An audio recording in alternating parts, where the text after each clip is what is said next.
Lasīšu no Pāvila vēstules 1. korintiešiem 9. nodaļa, 16. pants. 1. korintiešiem 9. nodaļa, 16. pants.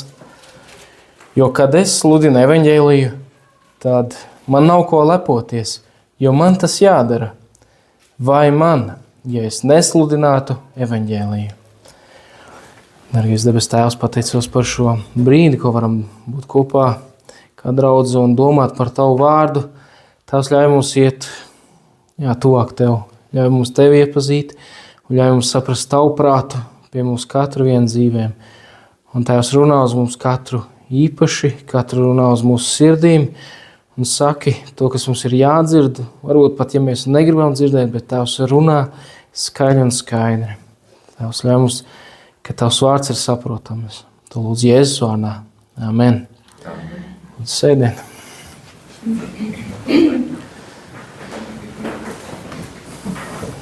Jo, kad es sludinu evaņģēliju, tad man nav ko lepoties, jo man tas ir jādara. Vai man, ja es nesludinātu evaņģēliju? Un Dievs mudina mums to darīt, jo man tas ir jādara. Pāvils rakstīja, ja man tas ir jādara. Citos tulkojumās ir teikts, Dievs man to mudina darīt, es esmu spiests. Mēs ar Baibu nesarunājām tematu, bet liecību jau daudz pateica priekšā. Un tālāk ir vai man, jeb bēdas man. Mēs zinām, evaņģēlijs ir labā vēsts. Evaņģēlijs ir labā vēsts par to, ka Jēzus ir nācis un miris par mūsu grēkiem, lai mums būtu dzīvība. Mums sirds ir pārplūstoša. Mūsos ir dzīvība, to, ko mēs gribam dot tālāk, ko mēs gribam dalīties. Un Pāvils šeit apliecina, ka tam nekādas saistības nav ar mūsu personīgajām ambīcijām, vai ar savu lepenumu, vai ar saviem sasniegumiem, bet tas ir mūsos iekšā. Mūsos iekšā ir pārliecība par to, ka mēs esam dzīvi, mēs esam glābti, un Dievs mūs aicina. Dievs mūs aicina būt tajā dzīvē, tajā ikdienā, ka mēs ejam kopā ar Jēzu. Un Pāvils raksta, ka pestīšana ir Dieva dāvana un nevis mūsu darba rezultāts. Un tāpēc mēs nevaram lielīties ar to, ka tas ir mans panākums, tā ir, kā man tā baigi labi sanāca, bet Dievs kārto. Dievs kārto tās lietas un vada mūs, bet man personīgi ir bijis tā, ka es redzu, ka Dievs ir jau iepriekš kādas lietas sagatavojis un viņš man noved pie tām lietām. Es pat nebiju lūdzis par to. Es pat nebiju iedomājies, ka es drīkstēju lūgt par to. Un tad tikai es saprotu, Dievs par to man ir jau sakārtojis, un tajā vispār nav nekāda mana nopelna. Bet Dievs aiz savas žēlstības, aiz savas svētības pret mums to ir darījis. Un mēs nevaram tagad lielīties, redz, kāds es esmu malicis, un man tā sanāk, un tā izdodas. Bet Dievs mūs uz to vada. Un jebkura panākuma, kas ir kalpošanā, tie ir tikai vienīgi pateicoties Dievam. Tie visi panākumi, ko mēs darām, ko Dievs mums ļauj pieredzēt un redzēt tos Dieva brīnumus, tas ir pateicoties Dievam. Un varbūt mums citreiz arī vajag uzlikt kādu augstāku mērķi un tiešām skatīties tālāk. Ka mēs īstenībā redzam, mēs to nevaram darīt. Aivars stāstīja liecību par baznīcas jumtu, ka tur reāli nevajadzēja sanākt līdzekļiem. Mēs ar sieviņu arī nesen par šito runājām. Mēs, kad cēlām savu māju, mēs nesaprotam, kā tas nāk. Mēs to naudu nebijām nozaguši, mēs nebijām atraduši, bet mēs turpinām strādāt. Un mēs skaitām tos līdzekļus kopā, un tur neiet gala kopā, matemātiski. Bet cilvēku matemātika nenozīmē, ka tā ir Dieva matemātika. Un slavu Dievam par to, ka viņš ļauj piedzīvot tos brīnums. Un kur mums tam brīnumam būtu jānotiek mūsu dzīvē. Un kāpēc es šo visu saku? Vai mēs sagatavojam ceļu Dieva darbam kādam brīnumam? Vai mēs esam liecinājuši cilvēkiem, vai mēs ar savu dzīvi esam mēģinājuši dzīvot svētu dzīvi, lai Dieva brīnums tur varētu notikt. Mēs esam adventa laikā mēs gaidām Jēzus dzimšanas svētkus. Un pētnieki ir izpētījuši, ka Jēzus dzimšana varētu būt rudenī bijusi, septembrī, oktobrī. Bet šie ir svētki, ko mēs atzīmējam decembrī. Tas nav glābšanas jautājums, tam nebūtu jābūt tā, ka kristietība ir vienīgi meli, bet mēs svinam decembrī. Un mēs atzīmējam šos svētkus, mēs atzīmējam, ka Kristus ir nācis, viņš ir dzimis. Un tas, ka viņš ir bijis, viņš ir reāla persona, to pierāda vēstures fakti. Arī to, ka viņš ir piesists krustā, un arī pēc tam, ka viņš ir augšām cēlies. Arī to pierāda vēsture. Bet šeit, mums nav ar ko lepoties, un mēs esam mudināti. Un bēdas man, ja mēs nedaram. Caur šo visu darīšanu mēs sagatavojam ceļu Dieva brīnumam. Dieva brīnums var pagodināties tavā situācijā vai kādu tavu pazīstamu cilvēku situācijā vai mūsu draudzes situācijā. Mēs varam lūgt Dievam brīnumu. Mēs varam ar savām lūgšanām palīdzēt citiem nonākt tuvāk Dievam. Mēs varam parādīt žēlastību. Un šo saka Pāvils, kurš pats ir piedzīvojis sitiens, pazemojumu, kuģis gandrīz nogrim, bet visi izglābās, vajāšanas un apsmieklu, un tas viss ir evaņģēlija dēļ, ticības dēļ. Tas viss ir bijis ticības dēļ.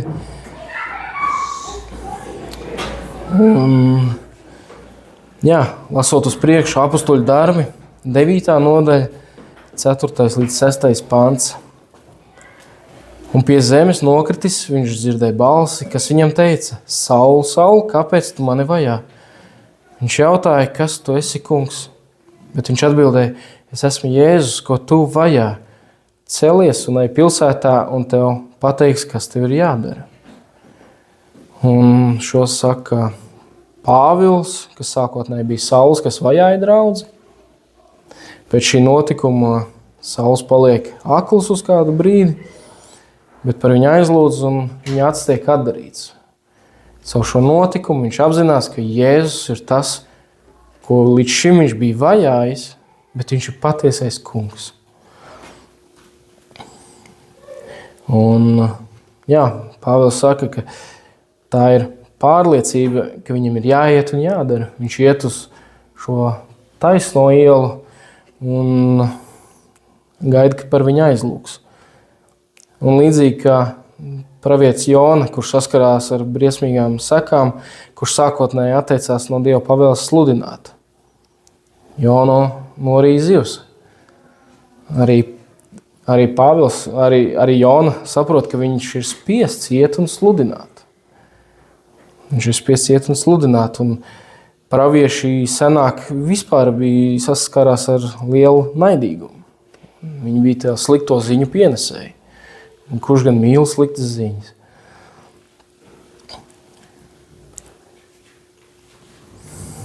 Bet mēs nevaram attiekties pret šo visu virspusīgi.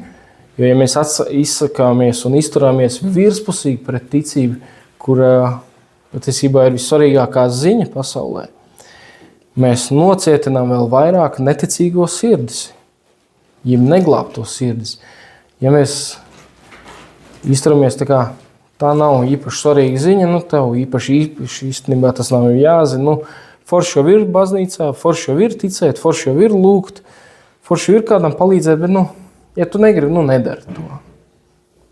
Bet ja paši mēs to nepraktizējam, mēs arī neliecinām par to, ka tas ir kaut kas īpašs. Un caur to mēs neticīgo dzīvēs vai neticīgos sirdīs mēs ienesam vēl lielākas šaubas. Mums jau kā ticīgiem šādi un tad parādās šaubas, vai tas var būt, vai mēs varam paļauties. Bet neticīgo dzīvēs tas ir vēl vairāk.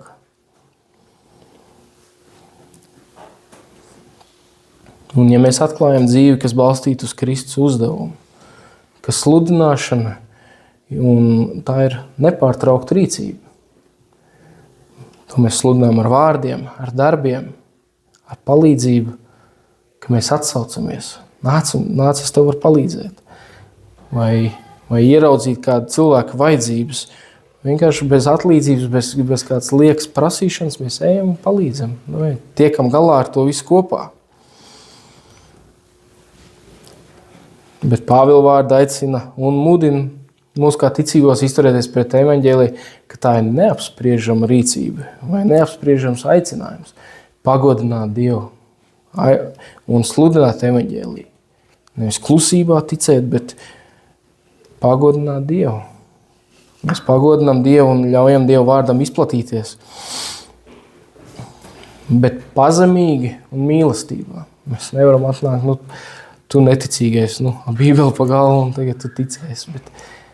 Bet tā ir pazemīga kalpošana, tā ir pazemīga paziņošana. Un es sāku strādāt skolā un mēs ar kādu draugu tur ar kolēģi tur tikāmies un tā runājām.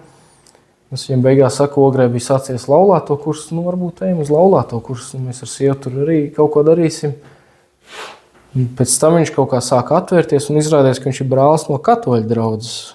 Un tad mūs draudzības attiecības pilnīgi citā līmenī pārvērtās. Un mēs nevaram zināt, cik daudz pilienu vēl ir vajadzīgi tā otra krūzītē, lai viņš noticētu Kristumu. Kristum, kas ir nācis, lai glābtu. Kristum, kas ir nācis, viņš ir dzimis, mēs gaidām šo dzimšanas dienu. Bērniem, man liekas, tā ir vissvarīgākā diena gadā, varbūt pat vēl labāk nekā dzimšanas diena, ka Ziemassvētki, kad ir dāvans. Bet mēs saņemam vislielāko dāvanu. Vislielākā dāvana Jēzus Kristus. Lai mēs paši varētu būt brīvi un mēs varam iet uz priekšu. Arī Jeremija, kad viņš ir mocīts Siekstā cietumā, 20. nodaļā, 9. pants. Bet, kad es apņemos, es nedomāšu vairs par viņu un nerunāšu viņa vārdā. Tad ir tā, it kā manā sirdī degtu gaišs uguns, kas apņem arī visus manus kaulus. Un, kad es pūlējos to pārspēt, tad man tam trūka spēka. Jeremija ir nomocīts, Jeremija ir sists, viņš vēl ir cietumā un Siekstā sists, un viņš saka, es vienkārši nerunāšu.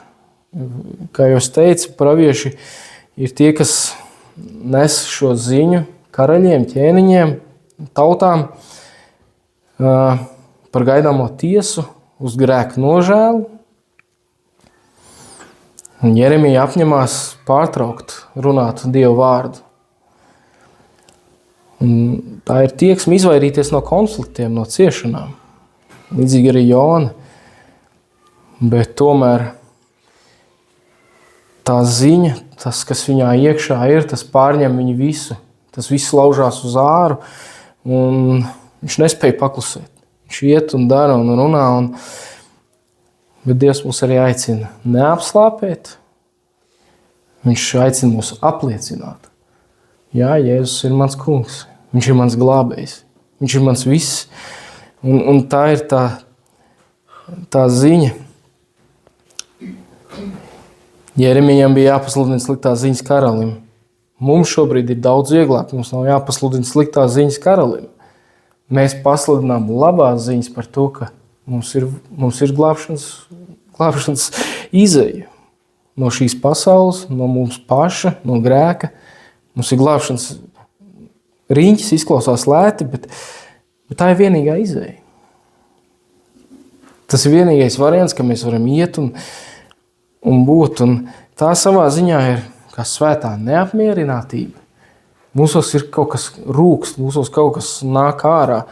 Mēs neesam mierā ar kādu situāciju, ka nav kaut kas pareizi. Un tad ir daži cilvēki, kas nevar dzīvot mierā, un viņi to laiž ārā. Viņi laiž ārā, viņi sāk taisīt kādus jauniešu vakars vai sieviešu vakars vai taisa draudzes sanāksmes un laid ārā. Tas drīkst būt, jo kāds ir mērķis? Mērķis ir iepazīstināt ar Dievu, sagatavot ceļu Jēzu mūsu sirdi. Viņš jau to pats arī darīs. Mēs nebūsim tie, kas atnāksim un tagad es atnācu un es tagad izglābu 5 cilvēkus šonedēļ. Mēs jau to fiziski vai kā cilvēks garīgi to nedara. Mēs varam būt kā cilvēki kā instrumenti to darīt, bet lielo brīnumu dara Dievs. Jo tāpat dzīvība un nāve ir Dieva varā. Tāpat arī garīga dzīvība, to Dievs dod. Bet lai mūsu sirds nebūtu nocietināts, vai mēs gribam redzēt brīnumus? Bieži vien mēs saprotam, tas nav variants, un tas cilvēks nekad neizglābsies, bet varbūt tieši tas izglābsies. Varbūt tieši tas ar to ir jāsāk.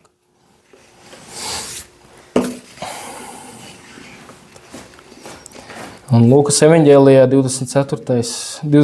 nodaļa, 32. pāns.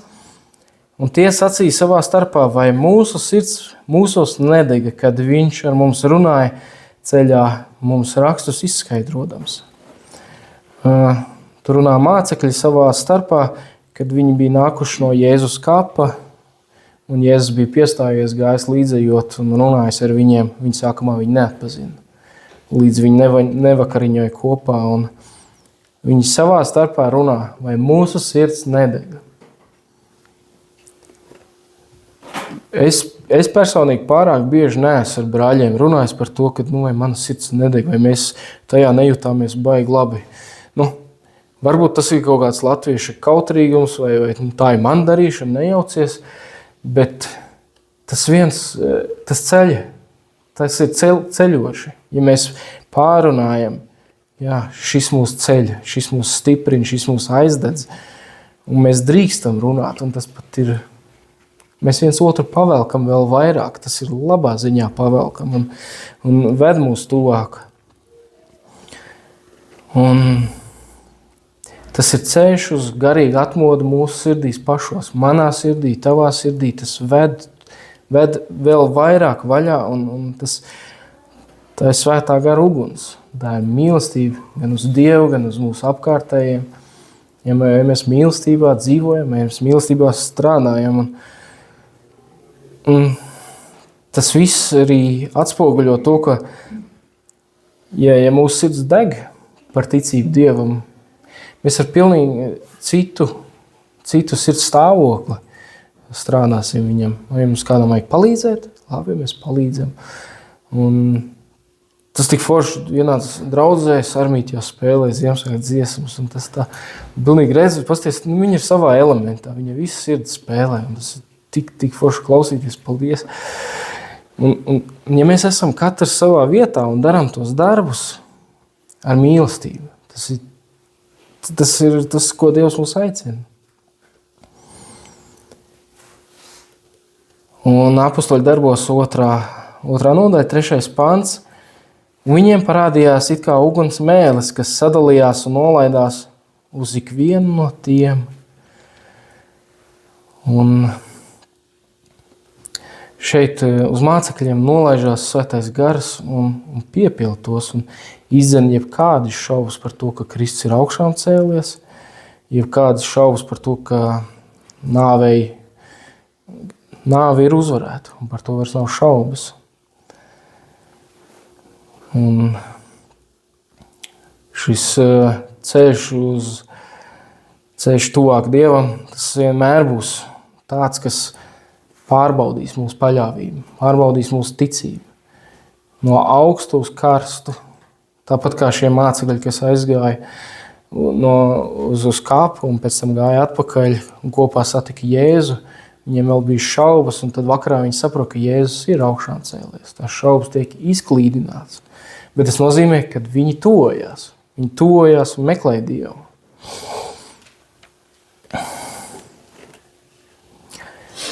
Un apustuļu darbi, 26. nodaļā, 16. pants. Bet celies kājās, jo tāpēc es tev esmu parādījies, lai tu man kalpotu un apliecinātu, kā tu man esi redzējis, un kā es tev parādīšos, lai tevi izglābtu no šīs tautas un pagādiem, pie kuriem es tevi sūtu, atvērt viņu acis, lai tie atgriežas no tumsas gaismā, no Sātana varas pie Dieva un ticībā uz mani dabū grēku piedošanu un mantojumu svēto pulkā. Un Bībelē stāvēšana bieži simbolizē sagatavošanos kalpošanai, sagatavošanās uzdevumu saņemšanai un Dieva darbam. Un šeit Jēzus Pāvilam pavēla stāties darbā, un Pāvils nevar atteikt. Jēzus maina viņa sirdi, viņš viņam liek iet un darīt. Un arī šī stāvēšana atspoguļo garīgu atmodu un gatavību darīt šo Dieva nodomu. Vai mēs varam teikt Jēzum, jā, ok, es esmu gatavs, es iešu un darīšu. Lai cik maza vai liela lieta, tajā ir vajadzīgs brīnums jebkurā gadījumā. Tu saproti, ka tu reāli to nevar izdarīt. Un bija kāda grāmata Dieva kontrabandists, un tu cilvēks vienkārši veda iekšā Bībeles vienā citā valstī. Un viņš vienmēr, es nezinu, vienmēr, bet bija reizes, kad viņš nolika Bībeli sev blakus uz krēsla. Nerunājot jau par vispārējo mašīnu, kas ir pārkrauta ar Bībelēm. Un uz robežu viņš viņu atstāja uz krēsla, lai saprastu, es nebiju tik kruts, lai mācētu tā noslēpt tās Bībeles mašīnā, bet tas ir tavs brīnums. Un uz robežu, tas robežsargs to Bībeli neredzēja. Pārbaudīja dokumentus, paskatījās uz mašīnu un izlaida cauri. Un tāds bija daudzas reizes. Tas ir brīnums. Tas nav mūsu varēšana, tā nav mūsu mācēšana. Dievs var pārvest neiespējamā brīnumā, piemēram, aizdarīt cilvēkam acis uz to krēslu, ka tur viņš neredz to Bībeli. Un termins kalps apzīmē pazemību un pakļaušanos Dieva gribai. Un jaunajā derībā kalpošana ir galvenais māceklības aspekts, un to paraugs ir pats Jēzus. Jēzus ir mūsu, viņš nāca kā kalps, viņš nāca šeit un kalpoja mums. Tas bija liels uzdevums, pasaulē lielākais uzdevums, pasaulē lielākais noziegums, nogalināt Dievu dēlu, bet pasaulē lielākais brīnums, kad Jēzus tiek uzcelts. Un Jēzus vajātāju, kas bija Sauls, pārvērš par apostuli, jeb kalpu, kas bija Pāvils. Viņš izmaina Pāvila dzīvi, vai mēs ļaujam Dievam izmainīt mūsu? Es saku, ok, šeit ir sarkanās līnijas, šeit ir robeža, Dievs šitais pats tikšu galā. Bet vai mēs spējam ļaut Dievs strādā līdz galam? Es varu tikai kaut ko sabojāt vai sačakrēt. Dievs to var izvest līdz galam ar uzvaru.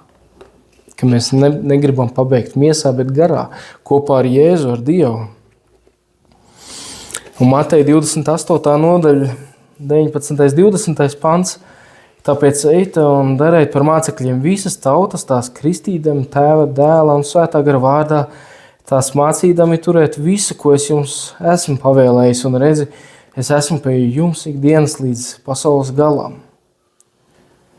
Ejiet un dariet par mācekļiem visas tautas. Esi tas ceļš, esi sagatavoto ceļu. Un atkal es atkārtošos, Dievs ir tas, kas to darbu izdarīs. Mēs fiziski varbūt to nespējam sākumā pat redzēt, bet tur ir noteikti brīnums, ka Dievs ir tas, kurš izmaina sirdi, domāšanas veidu. Dievs. Un šeit ir uzsvars, ejiet un dariet par mācekļiem. Visas tautas. Visiem ir jāiepazīst Jēzus kā glābējs. Tā ir gan mācīšana, gan audzināšana, lai viņi augtu savā ticībā. Un kristība. Kristība ir publiska paziņošana, ka es esmu gatavs nodoties Kristum, ka es slēdzu derību, un tā ir publiska atzīšana, ka Kristus ir mans kungs. Un tā ir rakstu piepildīšana. Ejiet un dariet par mācekļiem visas tautas, tās kristīdami Tēva, Dēla un Svētā gara vārdā. Kristība to atļauj savam prātam, savam garam būt zem Jēzus vadības. To atļauj, ka Jēzus tev vada. Un caur kristību arī šķīstīja, simbolizēja, kā šķīstīja un identificējies ar Jēzu. Tu sevi atzīsti kā Jēzus mācekli. Tu atzīsti, ka tu piedari Jēzum. Un es gribu noslēgt ar Jeremijas 23. nodaļas 29. pantu. Vai mans vārds nav kā uguns, saka tas kungs, un kā vēseris, kas sagrauj klintis? Vai mans vārds nav kā uguns, un kā vēseris, kas sagrauj klintis? Dieva vārds tev dod spēku, un Dieva vārds tev dod autoritāti darīt kādas lietas. Tev Dievs vārds dod spēku atteikties no ļaunā. Ļaunajam nav vietas un varas tavā dzīvē. Ja tu atzīsti, ka Dievs ir nomirs par tevi, Jēzus ir nomirs par teviem grēkiem, tajā brīdī tu var atteikties, Satanam nav vietas tavā dzīvē. Un vēlreiz, ja mēs virspusīgi pret to visu attiecāmies, mēs arī citiem to noreklamējam slikti, mēs citu sirdis arvien sliktāk nocietinam. Ja mēs vēl vairāk arī tās neglābtās sirdis attālinās no Dieva. Ja viņš redz, tu it kā tici Dievam, bet tu nepaļaujies. Tu tici Dievam, bet kur tad ir tavs Dievs? Tici līdz galam, izturī līdz galam. Un šobrīd mēs gaidām Kristu dzimšanas svētkus. Kāpēc viņš nāca? Viņš nāca, lai nomirtu par mums. Un lai lai Sātans tiktu likts kaunā un dzīvību uzvarētu. Un Dievs mūs tik ļoti mīl, ka viņš dod savu dēlu. Es nezinu, vai es būtu gatavs kādu no saviem bērniem atdot par kādu. Domāju, ka nē. Es domāju, ka arī jūs nē. Bet Dievs atdod savu dēlu par tevi un mani. Viņš atdod, jo viņš tik ļoti mūs katru mīl. Un mēs varam sagatavot ceļu Dieva darbam.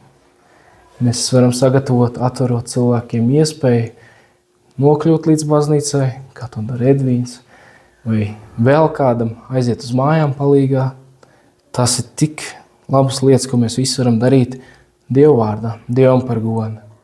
Lai Dievs mūs svētī, ka mēs sagatavojam ceļu. Lūksim.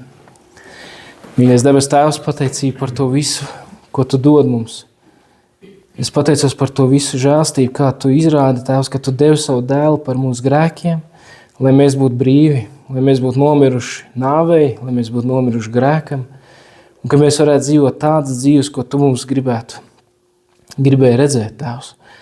Svētī, ka mēs esam durvju atvērēji un ceļa taisītāji tuvāk Tev, Dievs. Svētī, ka mēs palīdzam, Tēvs, svētī, ka mēs iekšā tā degam, ka mūsu sirds tā deg, ka mēs plūstam pāri, ka mūsu kauli to vairs nespēj saturēt, ka mēs stāstam, Tēvs, cik tu esi labs Dievs, kā tu mūs glābi, kā tu mūs mīli. Tēvs, ka mēs bez Tevis tālāk iet nespējam, ka mēs nespējam nestāstīt, Tēvs, cik tu ļoti mūs mīli. Tēvs, svētī šo gaidīšanas laiku, svētī, ka mēs arvien vairāk Tev tuvojamies, ka mēs Tev arvien vairāk pieķeramies, ka mūsu sirds slāpst pēc Tavu vārda, pēc Tavu tūmu, ka mēs ilgojamies. Svētī tās mūsu draudzes, svētī mūsu pilsētu. Paldies par katru vienu brāli un māsu. Jēzus vārdā. Amen.